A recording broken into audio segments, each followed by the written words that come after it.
साथ, न ढोलक हुसैन के साथ न हुसैन, न हुसैन चरसियों के साथ न चरसिए, न हुसैन नशेड़ी के साथ न नशेड़ी हुसैन के जी। साबित करने लगा हूं ये ढोलक किधर बजा था। काफिला चला, नेजों पे शहीदों के सर, 64 औरतों को कैदी बनाया गया, 26 बच्चे थे, एक तन्हा ज़ैनुल आबिदीन था। ठीक है, एक तन्हा ज़ैनुल आबिदीन, 64 औरतें, 26 बच्चे। करबला है क्या? अगर जवान बेटा चला जाए बाप की कमर टूट जाती है। हुसैन ने तो 71 लाशें उठाई थी, 71 लाशें उठाई थी। मैं अजीब किस्म का मौलवी हूं तो बरेलवी, लेकिन थोड़ा कड़वा हूं। एक मौलवी कहता हम जिंदा जावेद का मातम नहीं करते। मैंने कहा ठीक, अकीदा है हमारा, लेकिन सुन्नी कभी मातम नहीं करता। एक होता कि रोना, एक होता रोना आ जाना, रोना जानबूझ के मातम करना, आ जाना उनका दर्द सुन के आंख बह जाना। हमें रोना आता है, रोते नहीं है, रोना आता है। तो वह कहता हम जिंदा जावेद का मातम नहीं करते, और उसने मिंबर को शेख चुल्ली का घर बना दिया। हक नहीं मौलवी को मिंबर पर चढ़ने का जो यहाँ चटकुले सुनाए।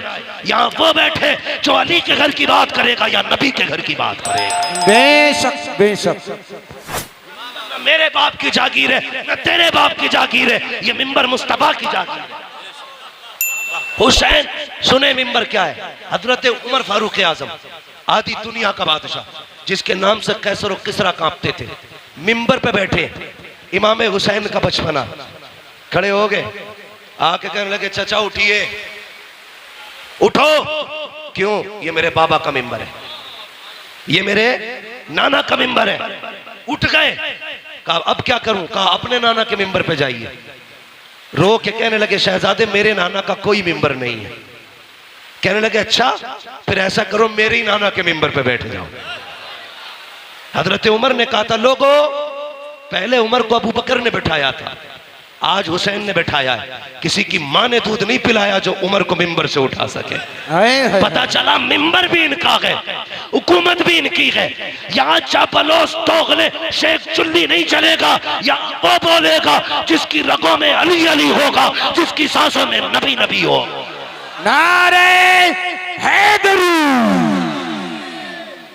तवज्जो है ना? काफिला चला, 20 औरतें रास्ते में इंतकाल कर गई थी, और सिर्फ इसलिए कि किसी को बेटे का गम था, किसी को बाप का गम था, और किसी को भाई का गम था। लेकिन ज़ैनब तेरी जुर्रत को सलाम, तेरी हिम्मत को सलाम।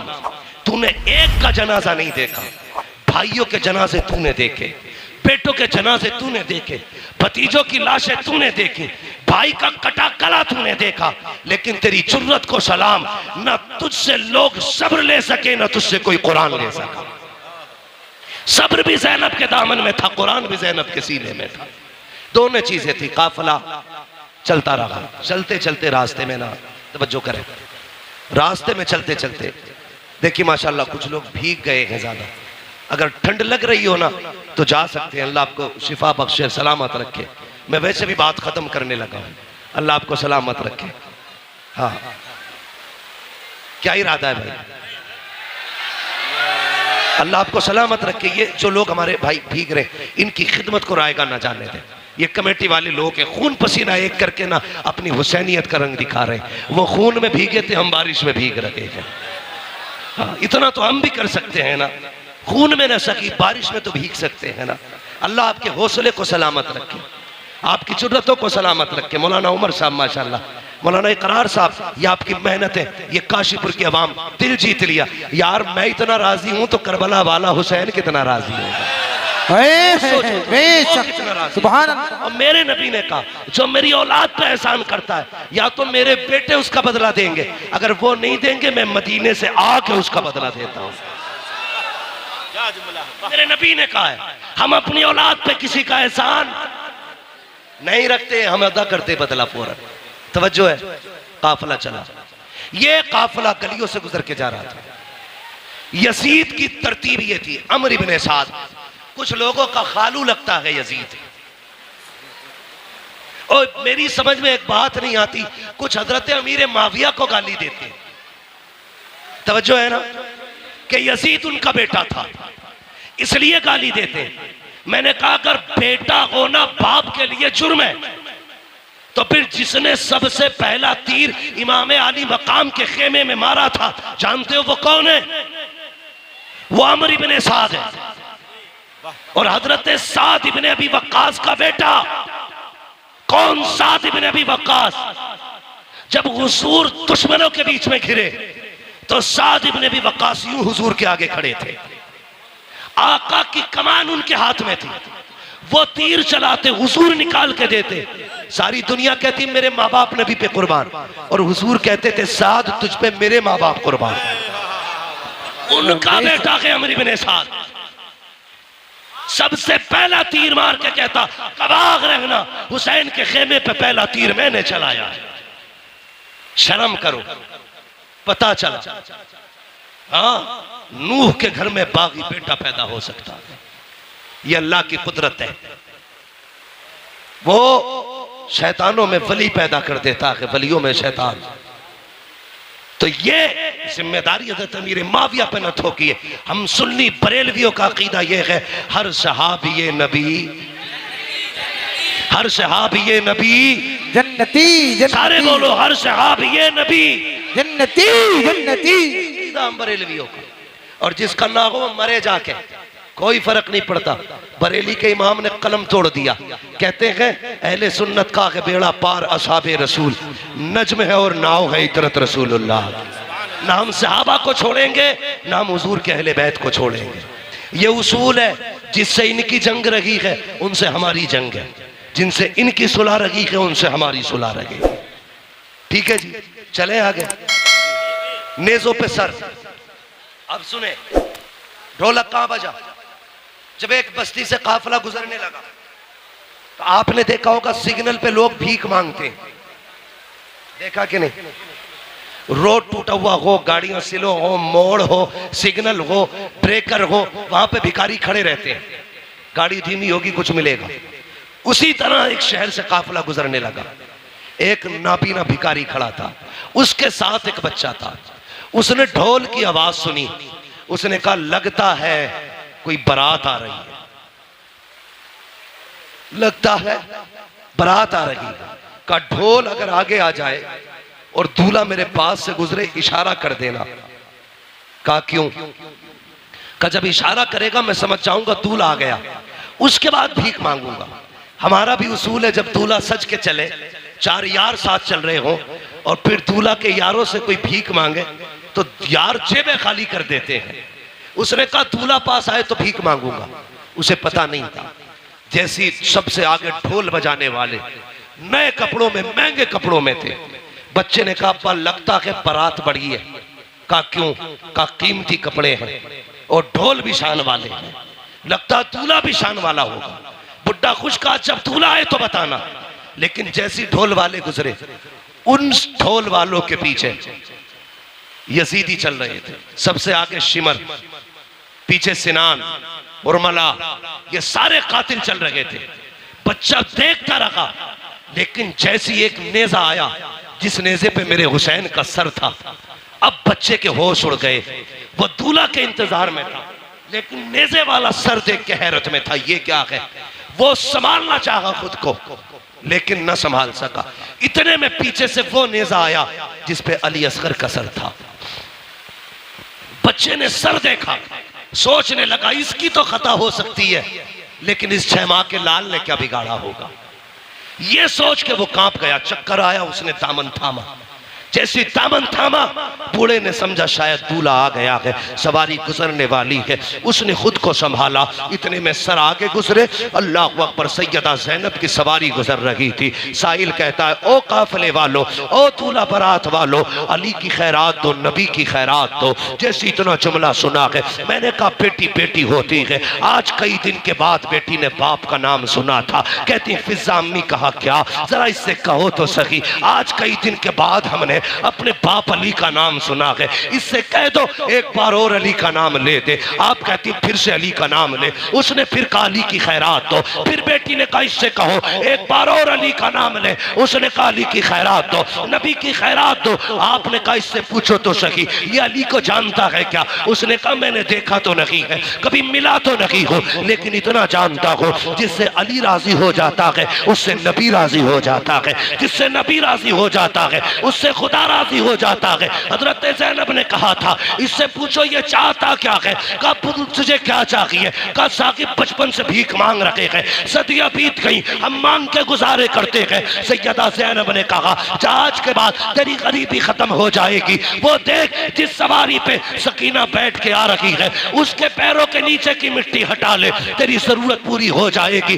बच्चे ने दौड़ लगाई, वो सवारी जिस पे अली की सकीना जा रही है उसके नीचे की मिट्टी हटाई पैरों की, सोने का ढेर निकल आया। कहता अब्बा जी काम हो गया है। कहा क्या हुआ? कहा ये जो कैदी गए हैं इन्होंने पता बताया था मिट्टी हटाओ मिल जाएगा। कहा मिट्टी हटाई है मिल गया। कहा क्या मिला है? कहा सोने का ढेर निकल आया है। उसने कहा ठुकरा दे इसे सोने को। कहा फिर? कहा वहां लेके चल जहां ये कैदी गए हैं। कहा क्यों? कहा तू नहीं जानता है ये जो कैदी गुजर के गए हैं कोई आम कैदी नहीं है, या तो अली की बेटी गई है या नबी की बेटी गुजर के जा रही है। नारे तकबीर, नारे रिसालत, उलमाए अहले सुन्नत, मसलके आला हजरत, शहीद आजम कॉन्फ्रेंस, मुफ्ती हम्माद साहिब क़िबला। सुभान अल्लाह, सुभान अल्लाह, अल्लाह अकबर। ये काफिला है। कहा या तो अली की बेटी है या नबी की बेटी है। कहा तुम्हें कैसे पता चला? कहा ये शान सिर्फ खुदा ने उन्हीं को दी है, अगर वो कह देंगे तो मिट्टी सोना हो जाएगी, वरना कोई और नहीं है ऐसा। खुदा की कसम मंगता तो के मंगता कोई शाहों में दिखा दो जिसको मेरे सरकार से टुकड़ा ना मिला हो। आता के फकीरों पे उन्हें प्यार कुछ ऐसा खुद भीखते और खुद कहे मंगते का भला। वाह वाह वाह वाह, बेशक बेशक, सुभान अल्लाह। अब सुने, ये कैदी अपनी मर्जी के थे, किसी की बेड़ियों के कैदी नहीं थे, किसी की बेड़ियों के कैदी नहीं थे। हजरत इमाम ज़ैनुल आबिदीन के गले में जो तोक डाला गया था इतना वजनी था कि आप उसके वजन से इतने झुक गए थे जितना नमाजी रुकू में झुका करता है। और करबला से शाम तक पूरा सफर झुक के किया था, पूरा सफर झुक के किया। सुने, बहुत गौर से सुने, अल्लाह आपके माँ बाप को सलामत रखे जिन्होंने आपको ऐसी परवरिश दी है। बेटे तुम जिंदा भी नबी के लिए हो और मरना भी नबी के लिए है। ये मोहब्बतें उन माओं ने जिन्होंने सिखाई है, अल्लाह उनके रुतबे इकबाल बुलंद करे। हर बेटे की माँ की अल्लाह कब्र भी रोशन करे, दुनिया भी रोशन करे, आखिरत भी रोशन करे। सुने मेरी बात, मैं अली के घर की बात करने लगा। कैदी चल रहे ना, तवज्जो है, कैदी चल रहे, मैं शान सुना रहा हूं। कैदी चलते रहे, एक खातून रास्ते में खड़ी है, दामन में यूं उसके कुछ है। सबसे आगे अमर इब्ने साद था। उसने कहा अमर से, इतना बड़ा काफिला है, क्या तू डॉक्टर है? सुने, तवज्जो है ना, आप बारिश को देख रहे हैं कि मुझे देख रहे हैं? चले आगे, ये शान वालों का तज़किरा है। बेअदब गुस्ताख नजदीको सुना दे ए हसन, यूं कहा करते हैं सुन्नी दास्ताने अहले बैत। तवज्जो है ना सारे लोगों की? आके खातून ने कहा कोई तुम में डॉक्टर है? सुने बहुत गौर से। कहा क्यों? कहा मेरा बेटा बीमार है, अगर डॉक्टर गए तो मेरे बेटे का इलाज करें। उसने हंस के कहा मजाक के तौर पे, अमर इब्ने साद ने, मैं तो डॉक्टर नहीं हूं, ये जो पेड़ियों में जकड़ के आ रहा है ये डॉक्टर है। किसे? इमाम ज़ैनुल आबिदीन को। वो बूढ़ी आई आके कहने लगी, वो बेगुनाह कैदी तू डॉक्टर है? अब सुने उस कैदी का जवाब, मुस्कुरा के कहते माँ मैं भी तबीब, मेरा बाप भी तबीब, मेरा घराना तबीब होगा। उसने इसलिए कहा था मजाक बने, लेकिन नहीं जानता था मरीज़े दर्द इसिया पंजतन के दर से मिलती है। जमाने में यही मशहूर है दारुश शिफा वाले, हाँ, ते जिनके तलवों का थोबन है आबे हयात, है वो जाने मसीहा हमारा नबी, है वो जाने मसीहा हमारा नबी, है वो जाने मसीहा हमारा सारे नबी, बरेली वाले बोले है वो जाने मसीहा नबी, हमारा नबी। का मैं डॉक्टर, मेरा बाप भी डॉक्टर, मेरा दादा भी डॉक्टर, मेरा घराना डॉक्टरों का। उसने कहा फिर ऐसा कर, मेरा बेटा बीमार है। आपने फरमाया मैं चलूंगा, लेकिन इनसे इजाजत ले ले। किन से? जिन्होंने कैदी बना रखा है। बूढ़ी जाके कहने लगी जरा इसे आजाद कर।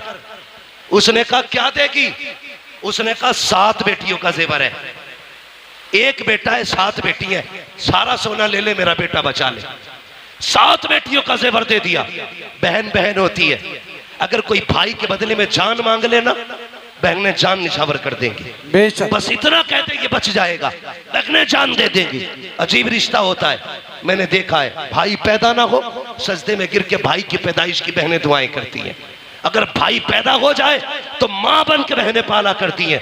जवान हो जाए उसके सेहरे के ख्वाब बहनें देखा करती हैं। दुआ करो किसी बहन के सामने भाई का जनाजा ना उठे। मैंने यहाँ तक देखा है भाई जनाजे में होते हैं, उनको दूल्हा बहनें बनाया करती हैं। ये रिश्ते होते हैं भाई बहन के। उसने कहा 7 बेटियों का जेवर है, सारे ही ले आई हूं। उसने सारा जेवर ले लिया और चाबी फेंक के कहने लगा देख, अगर ये बगावत न की होती, ये दिन न देखे होते, आपको जलाल आया, हैदरी लहजा आया आपकी जबान पे। कहने लगे खबरदार, तुझे क्या लगता है तेरी बेड़ियों ने कैदी बना रखा है? फरमाया पकड़ अपनी चाबी। कहा ऐसे कैसे आजाद हो जाओगे? आपने बिस्मिल्लाह पढ़ के हथकड़ी की तरफ देखा, टूट के पानी की तरफ बह जाती है। बेड़ियों की तरफ देखा, पानी की तरफ बह गई। गले के तोक को हाथ लगाया, पानियों की तरफ बह गया। लोग कहते हैं ये कैसे हो सकता है? मैं कहता हूं उठा कुरान। हजरत सुलेमान अलैहिस्सलाम सोने को हाथ लगाते थे तो पानी की तरफ मुलायम हो जाता था। मुफस्सिरीन कहते हैं ये कैसे मोम होता था? का जब हुजूर का नाम लेते थे तो लोग पानी की तरह मोम हो जाता था, जिधर जाते मोड़ देते। मैंने कहा सुलेमान जैसा पैगंबर अगर हुजूर का नाम ले तो लोग पानी बन सकता है। अली का बेटा नबी का शहजादा, उनका नाम ले तो लोहा पानी क्यों नहीं बन सकता? बेशक बेशक, सुभान अल्लाह, सुभान अल्लाह। आपने सब चीज को पिघला दिया और चले किधर? उधर जिधर बुढ़िया लेके जा रही थी। सुने इतने थक चुके थे कि पूरे पैर नहीं उठ पा रहे थे, पैर खचेड़ के चल रहे थे, जिससे पैर की लकीर बनती जा रही थी। चलते चलते बुढ़िया का दरवाजा आया। बच्ची दरवाजे पे खड़ी होके कहती है अम्मा बेटी का इस तबीब को वापस कर दो। कहा क्यों?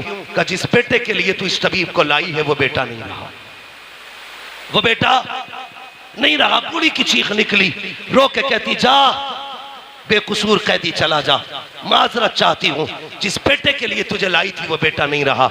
इमाम ज़ैनुल आबिदीन कहते माँ दरवाजे तक आने की इजाजत दे। का बेटे इतना थक के आया है, मुझसे तेरी हालत नहीं देखी जाती, मैं 4 कदम क्यों थकाऊं? का माँ मेहमानों को दरवाजे से नहीं लौटाया जाता। अच्छा फिर आने की इजाजत दे। अंदर गए, क्या देखते हैं 7 बहनें भाई के चारों तरफ बैठी हैं। अजीब का दर्द था यार, जब बहनें भाइयों के जनाजे पे हो, जमीन दहल जाती है। एक बहन ने भाई के पैर पकड़ रखे हैं, अपनी हसरत बयान कर रही थी। इमाम ज़ैनुल आबिदीन की चीख निकल गई। बूढ़ी ने कहा बता तू क्यों रोया है? ये तो मेरा गया है, तू क्यों रोया? का जब तेरी बेटी को देखा ना तो मुझे करबला वाली हुसैन की सुगरा याद आ गई। जब तेरे बेटे के जनाजे को देखा मुझे अकबर का जनाजा याद आ गया। का इस ख्याल ने रुलाया, मदीने जाऊंगा तो सुगरा को क्या बताऊंगा? का इस ख्याल ने रुला दिया। आप कहते हैं आगे बढ़े, बेटियां रो रही हैं, आप आगे बढ़ के चादर हटाई। कहते नादान भाई बहनों को रुलाया नहीं करते हैं। इतना कहना था, मुर्दा बेटा उठ के बैठ जाता है।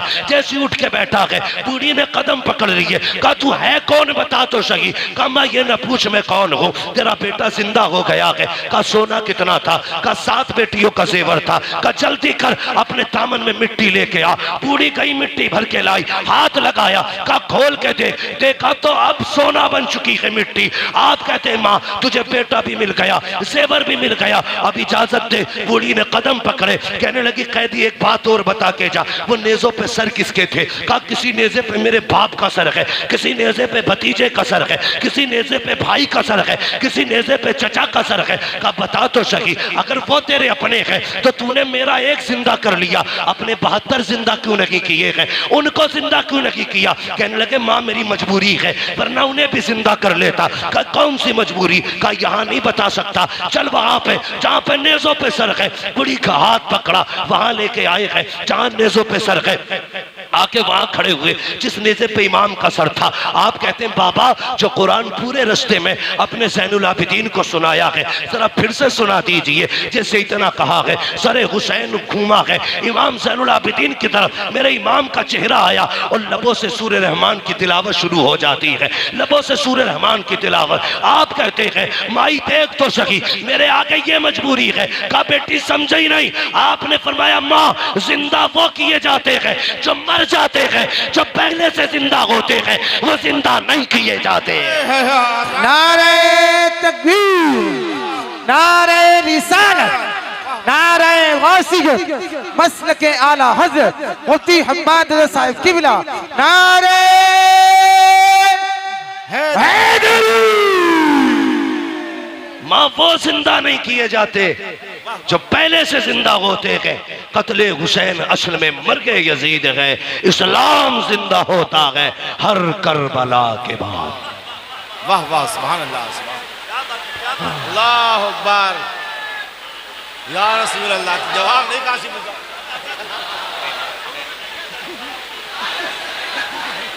प्लीज यार इश्क मोहब्बत, इश्क मोहब्बत, प्यार मोहब्बत, प्यार मोहब्बत, बस्ती बस्ती करिया करिया, हुस्न का बेकर इल्म का दरिया, कौन बना मेहमाने काबा? मुफ्ती हम्माद रज़ा साहिब किबला। तवज्जो है, अल्लाह अकबर। काफिला चलता रहा, मगर सुनिएगा, अल्लाह आपको सलामत रखे। एक बात बता दूं आपको, 4 बजे तक चलेगा। एक बात बताओ, अगर मैं 4 बजे तक चला तो कल वाले जलसे वाले किधर जाएंगे? कल भी मुझे तकरीर करनी है। आपकी मोहब्बतों को अल्लाह सलामत रखे। ठीक है जी, बहुत गौर से बस ये बात सुन लें। ये करबला से शाम, शाम से मदीना, जब ये पूरा सफर जोड़ा गया तो 5600 मील बना है। कितना? 5600 मील। लेकिन अली की बेटी की शान देखें, 5600 मील पैदल चल के आई है। 9 महीने का सफर था। 13 मुहर्रम को काफिला चला, 27 रमजान को मदीने पहुंचा। कितने रमजान को? जोर से कितने? 27 रमजान को पहुंचा। ठीक है जी, 9 महीने सफर किया, पैदल सफर किया, 5600 मील सफर किया। लेकिन अली की बेटी ने 9 महीने के सफर में 5600 मील में 72 कुरान मुकम्मल किए थे। सैयदा ज़ैनब ने कितने कुरान पढ़े? 72 कुरान बचा के कूफे से आबिद को लेके आई है, कमर पे बारे इमामत उठा के लाई है। अली की बेटी को झुककर सलाम कर, इस्लाम तेरी अमानतें घर तक बचा के लाई है। 5600 मील का सफर। आ गया हुजूर का मदीना। फरमाया सज्जाद जी फूफी ये क्या है? का नाना का मजार है। रूह किया मदीने की तरफ। हुसैन गवाह रहना, मैंने तेरे ज़ैनुल आबिदीन को मदीने तक पहुंचा दिया, मदीने तक पहुंचा दिया। उसके बाद कहती सज्जाद जी फूफी का सबको लेके घर जाओ, मुझे हुजूर को जाके करबला का हाल सुनाना है। लेकिन माँ थी ज़ैनब, माँ थी। हुजूर के रोजे पे पहुंची, सलाम के बाद कुछ कह पाती, कुछ ना कह सकी, बस कुरान पढ़ना शुरू कर दिया। पहला पारा पढ़ा, दूसरा पारा आ गया, पढ़ते पढ़ते यहाँ पहुंची अल्लज़ीना इज़ा असाबतहुम मुसीबा क़ालू इन्ना लिल्लाहि व इन्ना इलैहि राजिऊन। हुजूर की कब्र अनवर हिलने लग गई। लोग कहते हैं ये कैसे हिल सकती है? मैं कहता हूँ सुन, जामी 4 मिसरे लिखते हैं और लेके हुजूर की तरफ आते हैं। आका के कहते हैं रोको इसे, अगर ये मेरी मजार तक आ गया मुझे हाथ निकाल के इससे मुसाफा करना पड़ जाएगा। अगर जामी आ जाए तो हुजूर हाथ निकालने की बात करते गए, नबी की ज़ैनब आई होगी तो हुजूर को पता नहीं चला होगा। बेशक बेशक। कैसी दोगली बातें करते हो यार। अली की बेटी है ये वो है जिसे हुजूर ने गोद में खिलाया। हाँ, अल्लाह अकबर। मेरे भाई, ये सैयदा ज़ैनब। आवाज आई, ज़ैनब गम न कर।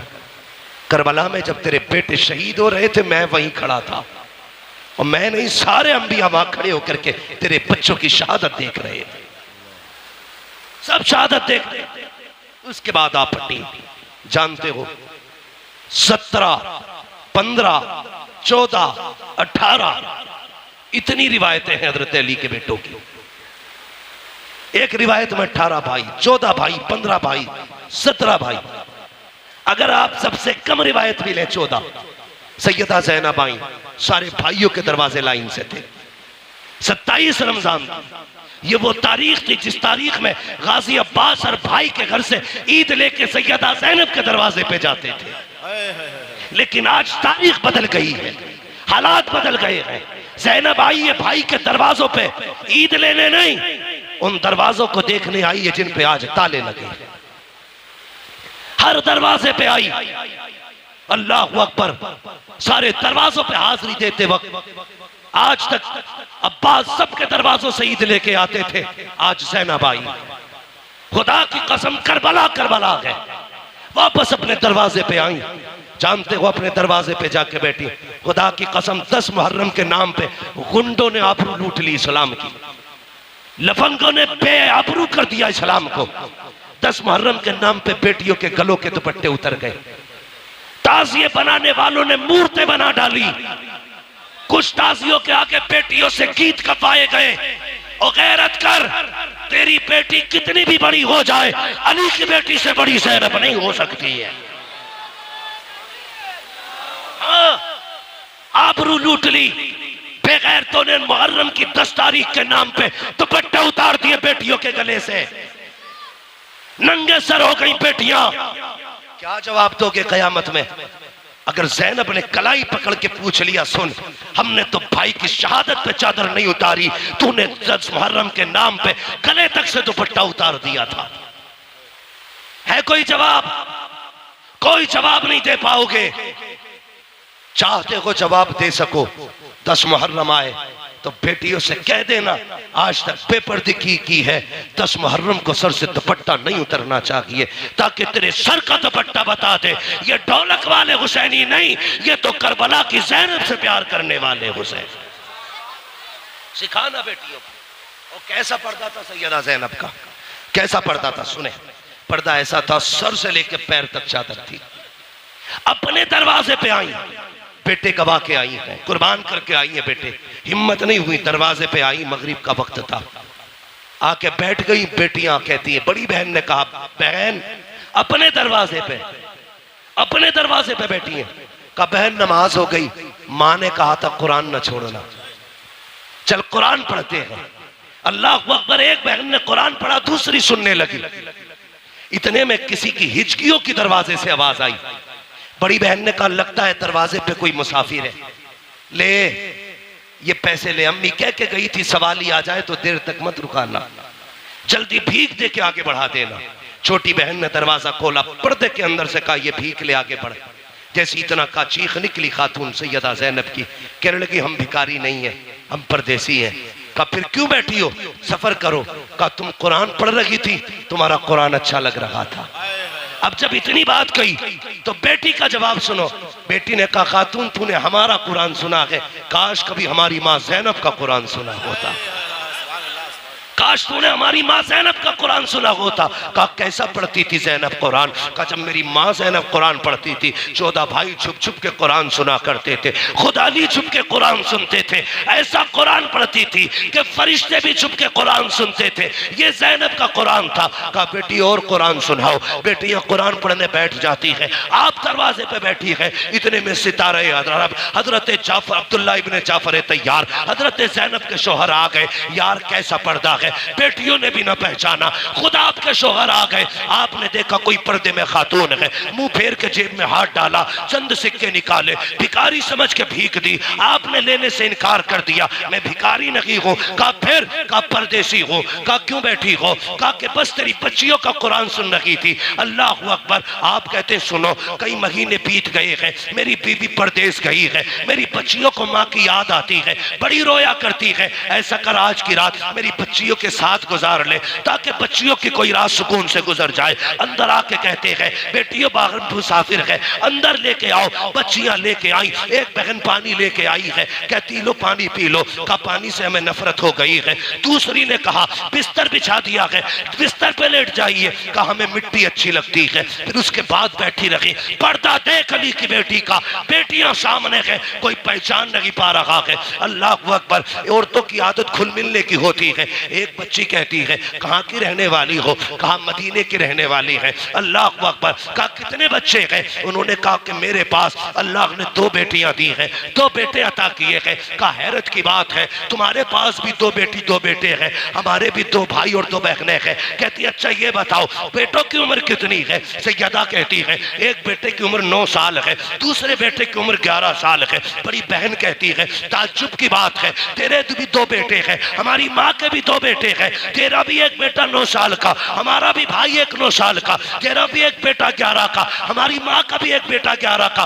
अच्छा ये बता तेरे कितने भाई हैं? कहा मेरे 14 भाई हैं। इतना सुना बेटी की चीख निकल गई, रो के कहती है पूरे मदीने में सिर्फ हमारी माँ है जिसको खुदा ने 14 भाई दिए हैं, और किसी के पास नहीं है। जरा चेहरा तो दिखा, कौन है तू? परदेसी है या ज़ैनब है? जैसे इतना कहा है सैयदा ने नकाब उठाया है, बेटियां पीछे गिर जाती है, इसलिए रो के कहती है नहीं नहीं ये ज़ैनब नहीं हो सकती, हमारी माँ के चेहरे पे जवानी थी, इसके चेहरे पे तो बुढ़ापा है, हमारी माँ के बाल काले थे, इसके बाल तो सफेद हैं। कौन है तू? रो के कहा बेटी मैं तुम्हारी माँ ज़ैनब हूँ। कहा भाई कहाँ है? कहा बेटी मैं जोड़ी लुटा के आई हूँ, तेरे दीन नाना का दिया हुआ कुरान बचा के लाई हूँ। अल्लाह अकबर। इतना कहा बेटियों से लिपट के रोई, इसलिए मैं कहता हूँ बचा के कूफे से आबिद को लेके आई है, कमर पे बारे इमामत उठा के लाई है। अली की बेटी को झुककर सलाम कर इस्लाम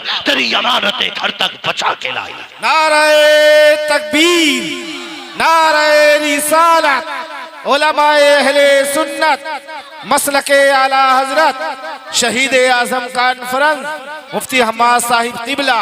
सुभान अल्लाह, सुभान अल्लाह। करबला वालों की खैरात अता फरमाए, सबको करबला वालों का अल्लाह सदका अता फरमाए। जिन्होंने ये महफिल सजाई है यकीन करें यहाँ भी गए।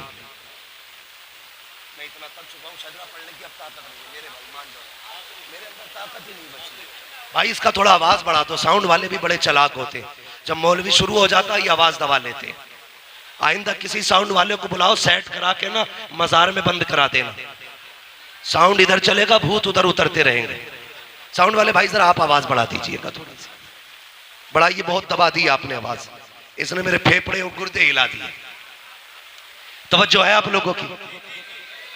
सारे कहते हैं या हुसैन। अभी सारे नहीं बोल रहे हैं, जितने लोगों का यकीन है हम हुसैन का सदका खाते हैं सिर्फ वही बोले, कहते हैं या हुसैन, और जोर से या हुसैन। मुझसे फरमाइश की गई है हुजूर का शजरा नसबनामा बयान कर दिया जाए। ठीक है जी। काशीपुर वाले नौजवानों, अब मैं देखना चाहता हूँ आप कैसे सुनते हैं। अब तक मैं करबला में था, अब मैं काशीपुर में आ गया, अब आप सुन के दिखाइएगा। मैं शजरा सुनाने वाला हूँ, तैयार है भाई? अल्लाह आपको सलामत रखे। मेरे मेजबान गिरामी फारूकी साहब, अल्लाह इनको सलामत रखे। मैं इनको देख के ना, लोग कहते हैं अक्लमंद वो होता है जो एक चावल से पूरी डेग का अंदाजा लगा ले। चखने में कोई पूरी डेग नहीं खाता है, एक चावल से पता चल जाता बिरयानी की कंडीशन क्या है। मैं फारूकी साहब के यहाँ रहा और हमारे उनका वो जो आपके सामने मकान है उनका अफजाल भाई, अफजाल भाई, हाँ अफजाल भाई, माशाल्लाह इन 2 लोगों से बहुत करीब से मिला हूं। इन्हें देख के लग गया है कि काशीपुर वाले बेमिसाल हैं। ठीक है जी, सब सामने काशीपुर वाले।